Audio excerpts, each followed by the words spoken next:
Hi எல்லாருக்கும் வணக்கம். நான் உங்கள் சூப்பர் சிங்கர் ஜீவிதா.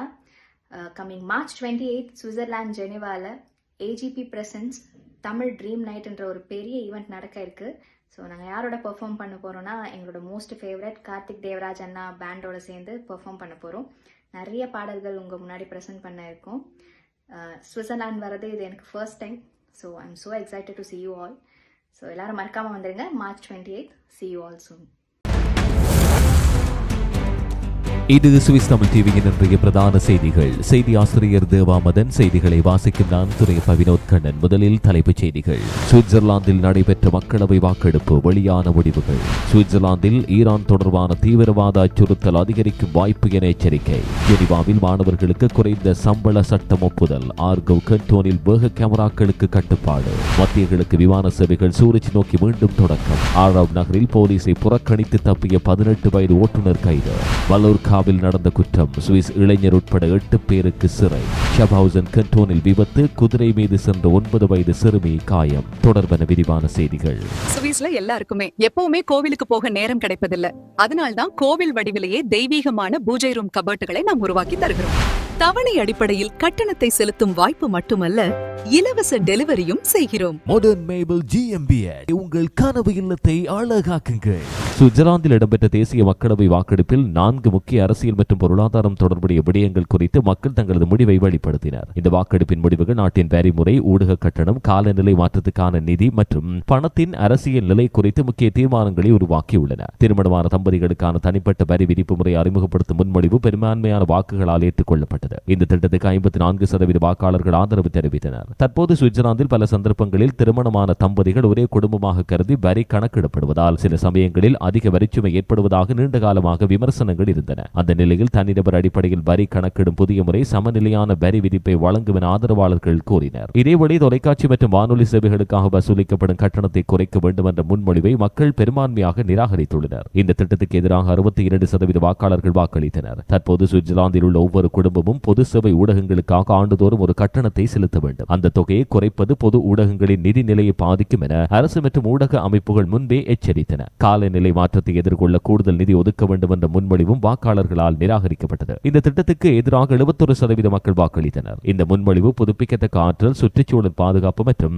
கார்பன் வெளியீட்டை குறைக்கும் நடவடிக்கைகளுக்கு அதிக நிதி வழங்குவதை நோக்கமாக கொண்டிருந்தது. ஆனால் அதிக செலவீனம் ஏற்படும் என்ற காரணத்தால் பலர் இந்த திட்டத்துக்கு எதிர்ப்பு தெரிவித்ததாக அரசியல் ஆய்வாளர்கள் தெரிவிக்கின்றனர். மேலும் பணத்தை அரசியலமைப்பில் உறுதி செய்ய வேண்டும் என்ற குடிமக்கள் முன்மொழிவும் வாக்கெடுப்பில் இடம்பெற்றது. இதற்கான முதன்மை முன்மொழிவை 54% வாக்காளர்கள் நிராகரித்தனர். ஆனால் அதே நோக்கத்தை கொண்டிருந்த அரசாங்கத்தின் மாற்று முன்மொழிவுக்கு பெரும்பான்மையான ஆதரவு கிடைத்துள்ளது. அரசாங்கம் முன்வைத்த மாற்று முன்மொழிவுக்கு 73% மக்கள் ஆதரவாக வாக்களித்தனர். இந்த மாற்று திட்டம் பண பயன்பாட்டை பாதுகாக்கும் நோக்கத்தை கொண்டதாக இருந்தாலும் அதன் சொற்கள் மற்றும் நடைமுறை வடிவம் மாறுபட்டதாக அமைந்துள்ளது. இந்த வாக்கெடுப்பின் முடிவுகள் சுவிட்சர்லாந்து மக்களின் பொருளாதார கொள்கைகள், ஊடக நிதி, சுற்றுச்சூழல் நடவடிக்கைகள் மற்றும் பண பயன்பாட்டின் எதிர்காலம் குறித்து அவர்கள் கொண்டுள்ள பார்வையை தெளிவாக வெளிப்படுத்துவதாக அரசியல் வட்டாரங்களிலிருந்து அறிய முடிகிறது.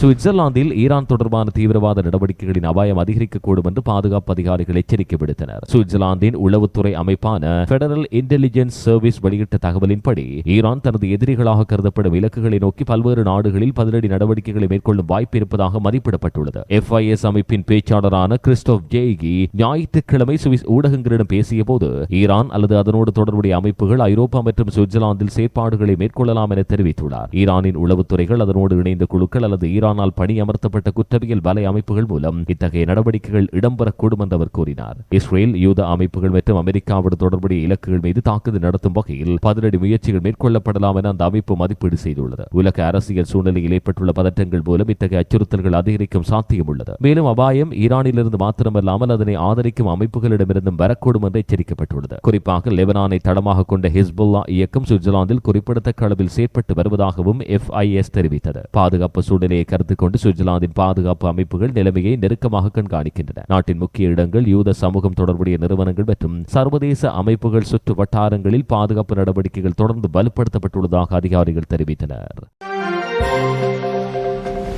மனித கடத்தலை தடுக்க மற்றும் அதற்கு எதிரான நடவடிக்கைகளை வலுப்படுத்தும் நோக்கில் 2026 மார்ச் 5ஆம் தேதி ஜெனீவா நகரில் ஒரு சிறப்பு பயிற்சி நிகழ்ச்சி இடம்பெற்றது. மனித கடத்தலை தடுக்க மற்றும் எதிர்கொள்ளும் ஜெனீவா முறைமை என்ற திட்டத்தின் கீழ் இந்த பயிற்சி ஏற்பாடு செய்யப்பட்டது. இந்த சந்திப்பில் ஜெனீவா நகரின் சமூக ஒற்றுமை மற்றும் ஒற்றுமைத்துறை சமூக சபை பிரிவு பிரதிநிதிகள், நகராட்சி சார்பில் பணியாற்றும் சமூக அமைப்புகள் மற்றும் ஜெனீவாவில் உள்ள ஐக்கிய நாடுகள் அமைப்புகளுக்கான சுவிட்சர்லாந்தின் நிரந்தர பிரதிநிதித்துவ அலுவலக அதிகாரிகளும் பங்கேற்றனர். இந்த பயிற்சி நிகழ்ச்சி மனித கடத்தலை எதிர்க்கும் பணிகளில் கூட்டாட்சி அரசு மற்றும் கண்டோன் நிர்வாகங்களின் பொறுப்புகள் குறித்து விரிவான விளக்கங்களை வழங்கியது. குறிப்பாக மனித கடத்தலால் பாதிக்கப்பட்டவர்களை அடையாளம் காணும் நடைமுறைகள், அவர்களுக்கு வழங்கப்படும் சட்ட உதவிகள் மற்றும் பாதிக்கப்பட்டவர்களில் ஏற்படும் போஸ்ட் ட்ராமேட்டிக் ஸ்ட்ரெஸ் டிசார்டர் போன்ற மன அழுத்த பாதிப்புகளை கண்டறியும் முறைகள் ஆகியவை விவரமாக எடுத்துரைக்கப்பட்டன. ஒரு நடைமுறை சம்பவத்தை எடுத்துக்காட்டாக கொண்டு இந்த அம்சங்கள் விளக்கப்பட்டன. இதனோடு மனித கடத்தல் மற்றும் சட்டவிரோத பாலியல் சுரண்டல் தொடர்பான விசாரணைகளில் ஜெனீவா காவல்துறைக்கு எதிர்கொள்ள வேண்டிய சிக்கல்கள் மற்றும் சவால்கள் பற்றியும் விரிவாக ஆராயப்பட்டது. இத்தகைய குற்றங்கள் பெரும்பாலும் சர்வதேச குற்றவியல் வலை அமைப்புகளோடு தொடர்புடையவை என்பதால் பல்வேறு நிர்வாக மட்டங்களில் ஒருங்கிணைந்த நடவடிக்கை அவசியம் என அதிகாரிகள் வலியுறுத்தினர்.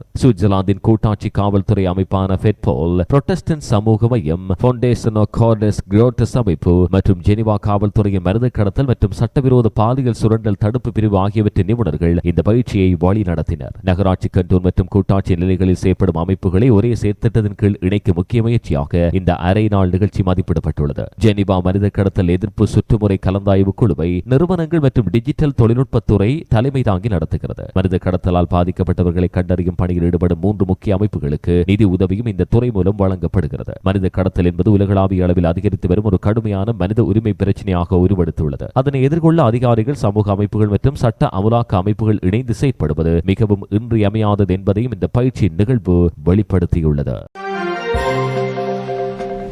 சுவிட்சர்லாந்தில் குடியேற்றத்தை கட்டுப்படுத்தும் நோக்கில் முன்வைக்கப்பட்டுள்ள 10 மில்லியன் முன்மொழிவு தொடர்பாக நாடு முழுவதும் இடம்பெறவுள்ள மக்களவை வாக்கெடுப்பை முன்னிட்டு தொழிற்சங்கங்கள் தங்களது எதிர்ப்பு பிரசாரத்தை தொடங்கின. சுவிட்சர்லாந்து தொழிற்சங்க கூட்டமைப்பு இன்று இந்த முன்மொழிவுக்கு எதிரான பிரசார நடவடிக்கைகளை அதிகாரப்பூர்வமாக ஆரம்பித்துள்ளது. சுவிட்சர்லாந்தின் முக்கிய அரசியல் கட்சிகளில் ஒன்றான சுவிஸ் பீப்பிள்ஸ் பார்ட்டி முன்வைத்துள்ள இந்த முன்மொழிவு நாட்டின் மக்கள் தொகை 10 மில்லியனை கடந்து விடாத வகையில் கட்டுப்படுத்த வேண்டும் என்ற நோக்கத்தை கொண்டது. இந்த திட்டம் குறித்து வரும் ஜூன் 14ஆம் தேதி சுவிட்சர்லாந்து முழுவதும் மக்களவை வாக்கெடுப்பு இடம்பெறும். ஆனால் தொழிற்சங்கங்கள் இந்த முன்மொழிவை கடுமையாக எதிர்க்கின்றன. சுவிட்சர்லாந்து தொழிற்சங்க கூட்டமைப்பின் பிரதம பொருளாதார நிபுணர் டேனியல் லாம்பார்ட் கூறுகையில், இந்த முன்மொழிவு வெளிப்படையாக நல்லதாக தோன்றினாலும் உண்மையில் அது ஆபத்தான விளைவுகளை ஏற்படுத்தக்கூடியது. அது ஆட்டின் தோலை போர்த்திய ஓநாய் போன்றது என விமர்சித்தார். மக்கள் தொகையை செயற்கையாக கட்டுப்படுத்தும் முயற்சி ஓய்வூதிய அமைப்பு மற்றும் நாட்டின் பொருளாதார வளர்ச்சியை நேரடியாக பாதிக்கக்கூடும் என்றும் எச்சரித்தார். சுவிட்சர்லாந்தில் வேலை செய்யும் வயதுடைய மக்களின் எண்ணிக்கை குறைந்தால் ஓய்வூதிய நிதி அமைப்பில் பெரிய இழப்புகள் ஏற்படுவது மாத்திரமல்லாமல் மக்களின் கொள்முதல் திறனும் குறையக்கூடும். மேலும் வேலைவாய்ப்பு வயதிலுள்ள மக்கள் தொகை குறிப்பிடத்தக்க அளவில் குறைந்தால் சுவிட்சர்லாந்தின் பொருளாதாரத்திற்கு மிகப்பெரிய பாதிப்பு ஏற்படும் என்றும் லாம்பார்ட் தெரிவித்தார். பல துறைகளில் வெளிநாட்டு தொழிலாளர்களின் பங்களிப்பு முக்கியமானதாக உள்ள நிலையில் குடியேற்றத்தை கடுமையாக கட்டுப்படுத்துவது தொழிலாளர் பற்றாக்குறை உருவாக்கும் அபாயம் இருப்பதாக தொழிற்சங்கங்கள் எச்சரிக்கின்றன. இந்நிலையில் வரும் மாதங்களில் இந்த முன்மொழிவு குறித்து அரசியல் கட்சிகள், தொழிற்சங்கங்கள் மற்றும் சமூக அமைப்புகளுக்கு இடையே கடும் வாத பிரதிவாதங்கள் இடம்பெறும் என்று அரசியல் வட்டாரங்கள் தெரிவிக்கின்றன. ஜூன் மாதத்தில் இடம்பெறவுள்ள மக்களவை வாக்கெடுப்பு சுவிட்சர்லாந்தின் குடியேற்ற கொள்கை மற்றும் எதிர்கால மக்கள் தொகை வளர்ச்சி குறித்து முக்கிய தீர்மானத்தை உருவாக்கக்கூடியதாக கருதப்படுகிறது. சுவிட்சர்லாந்தின் ஜெனீவா கண்டோனில் இடம்பெற்ற மக்களவை வாக்கெடுப்பில் விடுமுறை காலங்களில் வேலை செய்யும் மாணவர்களுக்கு குறைந்தபட்ச ஊதியத்தை காட்டிலும் 25% குறைவான சம்பளம் வழங்க அனுமதிக்கும் புதிய சட்டம் வாக்காளர்களால் ஒப்புதல் பெற்றுள்ளது. இந்த மாற்றத்துக்கு 61% வாக்காளர்கள் ஆதரவாக வாக்களித்தனர். இந்த சட்டத்தின் ஆதரவாளர்கள் கூறுகையில், பள்ளி மற்றும் பல்கலைக்கழக மாணவர்கள் விடுமுறை காலங்களில் வேலை வாய்ப்புகளை எளிதாக பெறுவதற்கு இது உதவும் என வாதிட்டனர். குறைந்த சம்பளத்தில் தற்காலிக வேலைகளை வழங்குவதன் மூலம் நிறுவனங்கள் மாணவர்களை அதிக அளவில் பணியில் அமர்த்தும் வாய்ப்பு அதிகரிக்கும் என்றும் அவர்கள் தெரிவித்தனர். ஆனால் தொழிற்சங்கங்கள் இந்த திட்டத்துக்கு கடுமையாக எதிர்ப்பு தெரிவித்தன. மாணவர்களுக்கு குறைந்தபட்ச ஊதியத்தை விட குறைவாக சம்பளம் வழங்க அனுமதிப்பது வேலைவாய்ப்பு சந்தையில் சமநிலையற்ற நிலையை உருவாக்கும் என்றும் இது தொழிலாளர் உரிமைகளை பாதிக்கக்கூடும் என்றும் அவர்கள் எச்சரித்தனர். இருப்பினும் வாக்கெடுப்பில் பெரும்பான்மையான மக்கள் இந்த மாற்றத்துக்கு ஆதரவு தெரிவித்தனர். இதற்கிடையில் ஆர்கவ் கண்டோனிலும் மற்றொரு முக்கிய தீர்மானம் எட்டப்பட்டது. அந்த கண்டோனில் வேக கட்டுப்பாட்டு கேமராக்களின் பயன்பாட்டுக்கு வாக்காளர்கள் கட்டுப்பாடுகளை விதிக்க முடிவு செய்துள்ளனர். புதிய விதிமுறைகளின்படி ஒரு இடத்தில் 72 மணி நேரத்துக்கு மேலாக வேக கண்காணிப்பு கேமரா நிறுவப்பட வேண்டுமெனில் கண்டோன் அதிகாரிகளின் அனுமதி அவசியமாகும். மேலும் அந்த அனுமதி பொதுமக்களின் பாதுகாப்பு தொடர்பான தெளிவான காரணம் இருப்பின் மாத்திரமே வழங்கப்பட வேண்டும் என புதிய சட்டம் கூறுகிறது. பல வாக்காளர்கள் வேக கேமராக்கள் பாதுகாப்பிற்கென அல்லாமல் வருவாய் ஈட்டும் ஒரு முறையாக பயன்படுத்தப்படுவதாக கருத்தாக வெளியிட்டனர். இந்த தீர்மானத்தின் காரணமாக ஆர்கவ் கண்டோனில் தற்போது பல இடங்களில் உள்ள வேக கேமராக்களை அகற்ற வேண்டிய நிலை உருவாகலாம் என்று அதிகாரிகள் தெரிவித்தனர். சாலை பாதுகாப்பு மற்றும் அரசின் வருவாய் கொள்கைகள் குறித்து சுவிட்சர்லாந்தில் இடம்பெறும் தொடர்ச்சியான விவாதங்களுக்குள் இந்த முடிவு முக்கியத்துவம் பெறும் என அரசியல் ஆய்வாளர்கள் கூறுகின்றனர். மத்திய கிழக்கு பிராந்தியத்தில் ஏற்பட்டிருந்த பதற்றமான பாதுகாப்பு சூழ்நிலையின் காரணமாக இடைநிறுத்தப்பட்டிருந்த சில சர்வதேச விமான சேவைகள் தற்போது படிப்படியாக மீண்டும் தொடங்கப்படுகின்றன. அதன் ஒரு பகுதியாக வளைகுடா நாடுகளைச் சேர்ந்த சில விமான நிறுவனங்கள் சூரிச் நகரத்துக்கான விமான சேவைகளை மீண்டும் ஆரம்பித்தன. துபாயை தளமாக கொண்ட எமிரேட்ஸ் விமான நிறுவனம் கடந்த வாரம் முதல் துபாய் சூரிச் வழித்தடத்தில் தனது சேவைகளை மீண்டும் தொடங்கியது. இந்த விமானங்கள் மீண்டும் இயக்கப்படுவது சுவிட்சர்லாந்து மற்றும் மத்திய கிழக்கு நாடுகளுக்கு இடையிலான பயணிகளுக்கும் வர்த்தகத்திற்கு முக்கியமானதாக கருதப்படுகிறது. அதேபோல் அபுதாபியை தளமாக கொண்ட எட்டிஹட் ஏர்வேஸ் நிறுவனமும் விரைவில் சூரிச் நோக்கி தனது விமான சேவைகளை மீண்டும் ஆரம்பிக்க தயாராகி வருகிறது என்று தகவல்கள் தெரிவிக்கின்றன. இதற்கிடையில் சுவிட்சர்லாந்தின் தேசிய விமான நிறுவனமான சுவிஸ் இன்டர்நேஷனல் ஏர்லைன்ஸ், பொதுவாக சுவிஸ் என அழைக்கப்படும் நிறுவனம், வரும் புதன்கிழமை முதல் சூரிச் மற்றும் துபாய்க்கு இடையிலான விமான சேவைகளை மீண்டும் தொடங்க உள்ளது. இதே நாளில் சூரிச் மற்றும் அபுதாபிக்கு இடையிலான விமான சேவைகள் மீண்டும் இயக்கப்பட உள்ளதாக நிறுவனம் அறிவித்தது. ஆனால் மத்திய கிழக்கின் சில நகரங்களுக்கு செல்ல விமான சேவைகள் இன்னும் தற்காலிகமாக நிறுத்தப்பட்டுள்ளன. அதன்படி அமான் மற்றும் ஏர்பில் நகரங்களுக்கு செல்லும் மற்றும் அங்கிருந்து வரும் விமானங்கள் மார்ச் 15 வரை இடைநிறுத்தப்பட்டுள்ளன. டெல் அவீவ் நகரத்துக்கான சேவைகள் மார்ச் 22 வரை நிறுத்தப்பட்டுள்ளன. பெய்ரூத் நகரத்துக்கான விமானங்கள் மார்ச் 28 வரை இயங்காது. மேலும் தெஹ்ரான் நகரத்துக்கான சேவைகள் ஏப்ரல் 30 வரை இடைநிறுத்தப்பட்டுள்ளன. பாதுகாப்பு சூழ்நிலை மற்றும் பிராந்திய அரசியல் நிலைமைகளை கருத்தில் கொண்டு இந்த தீர்மானங்கள் எடுக்கப்பட்டுள்ளதாக விமான நிறுவனங்கள் தெரிவித்தன. நிலைமை சீராகும் பட்சத்தில் மீதமுள்ள வழித்தடங்களும் எதிர்காலத்தில் மீண்டும் இயக்கப்படலாம் என எதிர்பார்க்கப்படுகிறது. சூரிச் விமான நிலையம் சுவிட்சர்லாந்து முக்கிய சர்வதேச விமான மையமாக இருப்பதால் இந்த சேவைகள் மீண்டும் தொடங்குவது ஐரோப்பா மற்றும் மத்திய கிழக்கு நாடுகளுக்கு இடையிலான பயண தொடர்புகளை மெதுவாக மீட்டெடுக்க முக்கிய முன்னேற்றமாக கருதப்படுகிறது. சிறிய விளம்பர இடைவெளியின் பின் செய்திகள் தொடரும். சுவிஸ்ல இருக்கும் தமிழர்களே, ஒவ்வொரு வருஷமும் வரி விதிப்பால் கவலைப்படுறீங்களா? உங்க கஷ்டம் எங்களுக்கு புரியுது. உங்க மனசுக்கு நிம்மதியான ஒரு செய்தி. சுவிட்சர்லாந்து தமிழர்களின் வரிச்சுமையை குறைக்கும் சிறந்த நிறுவனமாக PR Treuhand GmbH தெரிவு செய்யப்பட்டுள்ளது. என்ன உறவுகளே, செய்தி கேட்டீங்களா? இன்னும் எதுக்கு யோசிக்கிறீங்க? வரிச்சுமைக்கு இனி குட் பை சொல்லணும்னா இப்பவே அழையுங்கள். PR Treuhand GmbH.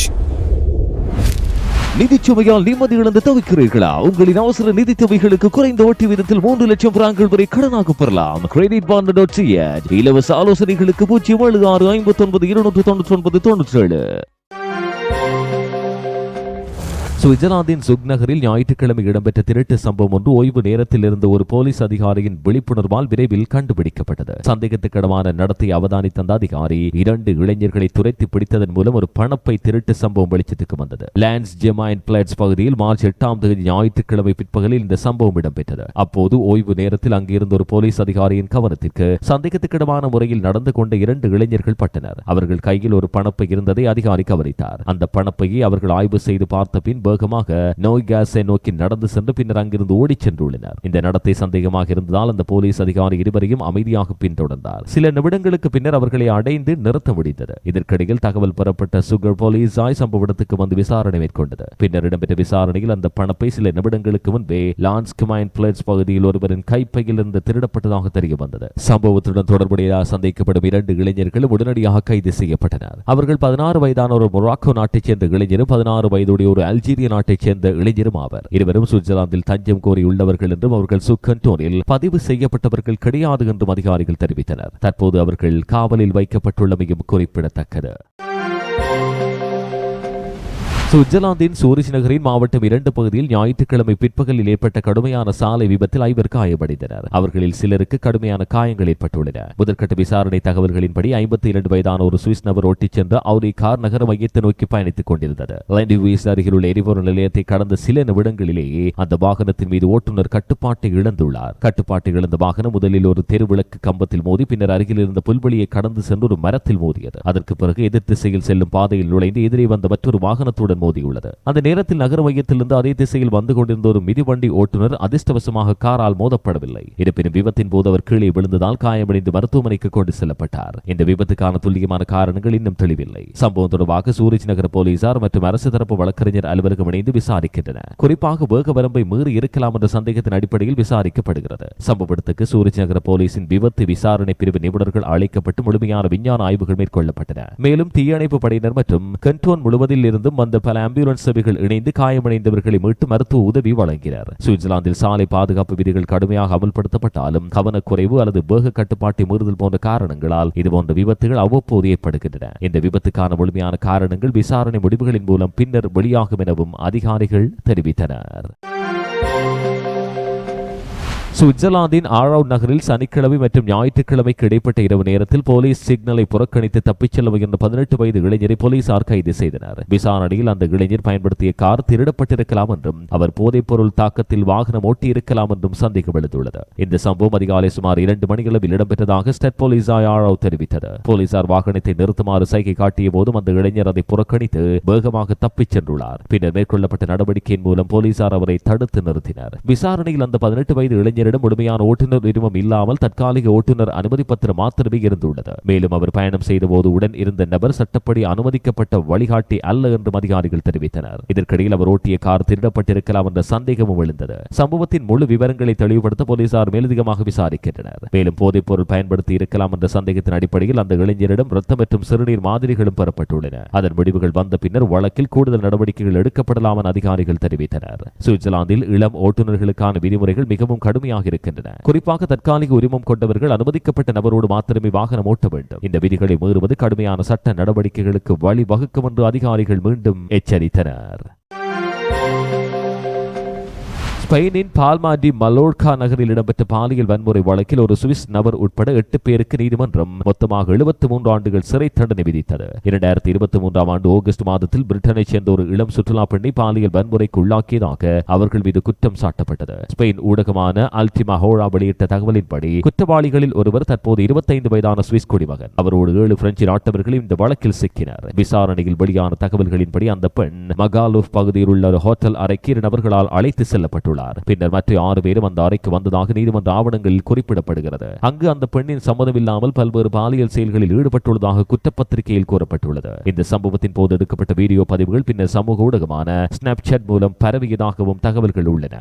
இது விசாரணையில் முக்கிய ஆதாரமாக பயன்படுத்தப்பட்டுள்ளது. இந்த வழக்கை விசாரித்த புரோவின்சியல் கோர்ட் ஆஃப் பால்மா நீதிமன்றம் குற்றச்சாட்டுகளை உறுதிப்படுத்தி 8 பேருக்கு மொத்தமாக 73 ஆண்டுகள் சிறை தண்டனை விதித்தது. இந்த தண்டனை ஒவ்வொருவருக்கும் தனித்தனியாக அல்லாமல் அனைத்து குற்றவாளிகளுக்கும் சேர்த்து வழங்கப்பட்ட மொத்த தண்டனையாகும். மேலும் பாதிக்கப்பட்ட பெண்ணுக்கு 1,50,000 யூரோ இழப்பீடு வழங்கப்பட்டுள்ளது. வழக்கில் அரசு தரப்பு வழக்கறிஞர் மொத்தமாக 151 ஆண்டுகள் சிறை தண்டனை கோரியிருந்தார். முதலில் வெளியிடப்பட்ட சில செய்திகளில் சுவிஸ் நபருக்கு மாத்திரம் 73 ஆண்டுகள் சிறை தண்டனை வழங்கப்பட்டதாக தவறாக கூறப்பட்டது. பின்னர் இது தெளிவுபடுத்தப்பட்டு அந்த தண்டனை 8 பேருக்கும் சேர்த்து வழங்கப்பட்ட மொத்த தண்டனை என்பது உறுதியானது. இந்த வழக்கு ஐரோப்பிய சுற்றுலா மையங்களில் பாதுகாப்பு மற்றும் பெண்களுக்கு எதிரான பாலியல் வன்முறைகள் குறித்து மீண்டும் கவனத்தை ஈர்த்துள்ளது. குறிப்பாக இரவு வாழ்க்கை மற்றும் சுற்றுலா மையங்களாக அறியப்படும் பகுதிகளில் பாதுகாப்பு நடவடிக்கைகளை வலுப்படுத்த வேண்டிய அவசியம் குறித்து பல தரப்பில் விவாதங்கள் எழுந்துள்ளன. சுவிட்சர்லாந்தின் டோர்ஃப்லிங்கன் பகுதியில் கடந்த ஞாயிறன்று காலை இடம்பெற்ற சாலை விபத்தில் குதிரை மீது சென்ற 9 வயது சிறுமி காயமடைந்தார். இந்த விபத்தில் குதிரை சம்பவ இடத்திலேயே உயிரிழந்ததாக ஷாப்ஹவுசன் கண்டோன்ஸ் போலீசார் தெரிவித்தது. கடந்த ஞாயிறன்று காலை சுமார் 11 மணிக்கு அருகில் இந்த விபத்து இடம்பெற்றுள்ளது. 34 வயதுடைய ஓட்டுநர் ஒருவர் ஜூடன்ஸ் திராஸ் சாலையில் புசிங்கன் நோக்கி வாகனம் ஓட்டிச் சென்ற வழி ஒரு விவசாய நிலப்பகுதி அருகே குதிரை மீது சென்ற சிறுமியோடு மோதியுள்ளதாக ஆரம்ப விசாரணையில் தெரிய வந்தது. இந்த மோதல் மிகவும் பலமாக இருந்ததால் குதிரை சம்பவ இடத்திலேயே இருந்தது. காயமடைந்த சிறுமி அவசரமாக ஹெலிகாப்டரில் சூரிச் குழந்தைகள் மருத்துவமனைக்கு கொண்டு செல்லப்பட்டார். அவருக்கு ஏற்பட்ட காயங்களின் தன்மை குறித்து அதிகாரிகள் இன்னும் தெளிவாக தகவல்களை வெளியிடவில்லை. விபத்தில் சம்பந்தப்பட்ட காரானது முழுமையாக சேதமடைந்துள்ளது. ஆனால் காரை ஓட்டிய 34 வயது நபருக்கு எந்த காயமும் இல்லை. இந்த சம்பவத்தை அடுத்து அந்த சாலை பகுதி சுமார் 2 மணி நேரத்துக்கு போக்குவரத்துக்கு மூடப்பட்டது. பின்னர் மீட்பு மற்றும் விசாரணை நடவடிக்கைகள் முடிந்த பிறகு போக்குவரத்து மீண்டும் ஆரம்பிக்கப்பட்டது. விபத்தின் துல்லியமான காரணங்களை கண்டறிய கண்டோன் அதிகாரிகள் மேலதிகமாக விசாரிக்கின்றனர். கிராமப்புற பகுதிகளில் குதிரை சவாரி மற்றும் வாகன போக்குவரத்து ஒரே பாதையில் இடம்பெறும் சூழ்நிலைகளில் கூடுதல் கவனம் தேவைப்படுகிறது என அதிகாரிகள் நினைவூட்டுகின்றனர். இந்த அளவோடு சுவிஸ் தமிழ் டிவியின் இன்றைய பிரதான செய்திகள் நிறைவுக்கு வருகின்றன. இதுபோன்ற மேலதிக செய்திகளை பார்வையிட எங்களுடைய இணையதளமான swissthamil24.com அணுகுங்கள். வணக்கம்.